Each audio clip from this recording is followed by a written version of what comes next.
Halo, perkenalkan nama saya Amilus. Di sini saya akan mereview kembali kasus-kasus yang pernah dilakukan oleh Enron.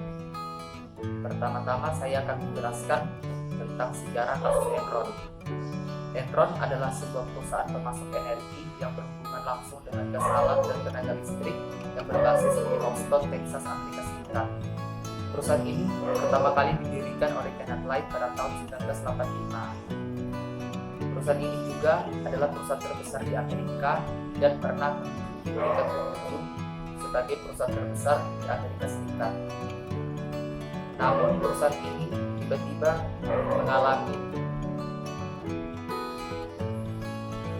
secara tiba-tiba perusahaan ini mengundang perhatian dunia karena terlibat kasus penipuan para investor dan juga memanipulasi politik. Selanjutnya saya akan menjelaskan kasus-kasus yang pernah dilakukan oleh Enron. Yang pertama, Kenneth Light sebagai pendiri dan sekaligus CEO perusahaan Enron. Dia bersama rekannya berhasil menipu para investornya yang selalu membenamkan modal di perusahaannya. Jadi kasus yang mereka lakukan ini ialah menaikkan harga saham dengan harga yang sangat tinggi.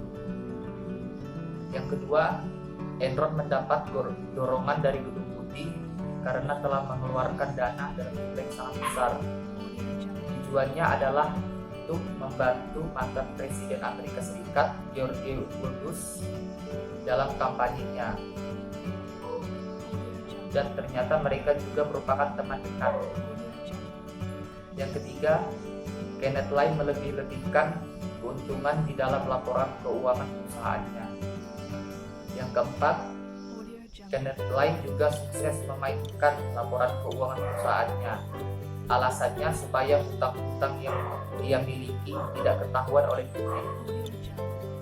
Yang keenam, manajemen Enron window dressing atau memanipulasi laporan keuangan agar tampak menarik di mata investor. Jadi dia melakukan ini dengan cara menyembunyikan hutangnya sebesar 12 miliar US dollar. Selanjutnya, ada lembaga-lembaga eksternal yang juga ikut bertanggung jawab atas kasus Enron. Yang pertama, Arthur Andersen adalah salah satu dari 5 perusahaan akuntansi terbesar yang ada di Amerika Serikat. Jadi Enron menyewa dan membayar Andersen agar bisa membantunya untuk melakukan pemeriksaan dan memberikan kesaksian tentang laporan keuangan Enron. Yang kedua, konsultan hukum Vinson dan Elskins juga disewa oleh Enron. Tugas mereka adalah menyediakan opini hukum dan atas strategi, struktur, dan legalitas umum yang dilakukan oleh perusahaan Enron. Yang keempat, Federal Energy Regulatory Commission atau FERC. Di sini FERC tidak melakukan penyelidikan atau investigasi secara mendalam terhadap perusahaan Enron.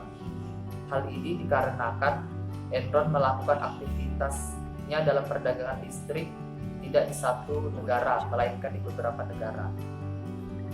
Yang keempat, ada SEC atau Securities and Exchange Commission. Di sini sama halnya dengan konsultan hukum, yaitu tidak melakukan investigasi secara mendalam. SEC hanya mengandalkan pada testimoni yang dibuat oleh auditor perusahaan Enron atau Arthur Andersen. Yang kelima, Standard & Poor's serta Moody atau pasar hutang. Di sini Enron membutuhkan sebuah nilai rating untuk sekuritas hutang perusahaan yang diterbitkan dan diperdagangkan di pasar. Sehingga Enron membayar Standard & Poor's serta Moody agar bisa memberikan nilai rating yang tinggi di perdagangan pasar. Yang terakhir, ada dampak runtuhan Enron. Pada tahun 2001, Enron mengalami kebangkrutan dan setidaknya ada 4.000 karyawan yang kehilangan pekerjaan. Selain para karyawan Enron yang dirugikan, di sini investor yang membenamkan modal di perusahaan Enron juga merasa rugi karena simpanan mereka telah musnah. Selain Enron, Arthur Andersen yang dianggap telah membantu kasus Enron juga mengalami kebangkrutan, di mana semua member Arthur Andersen yang ada di beberapa negara seperti Thailand, Jepang, Selandia Baru, dan lain-lain telah sepakat untuk membekukan segala aktivitas yang dilakukan oleh Andersen. Sekian dari saya, kurang lebihnya mohon maaf. Terima kasih.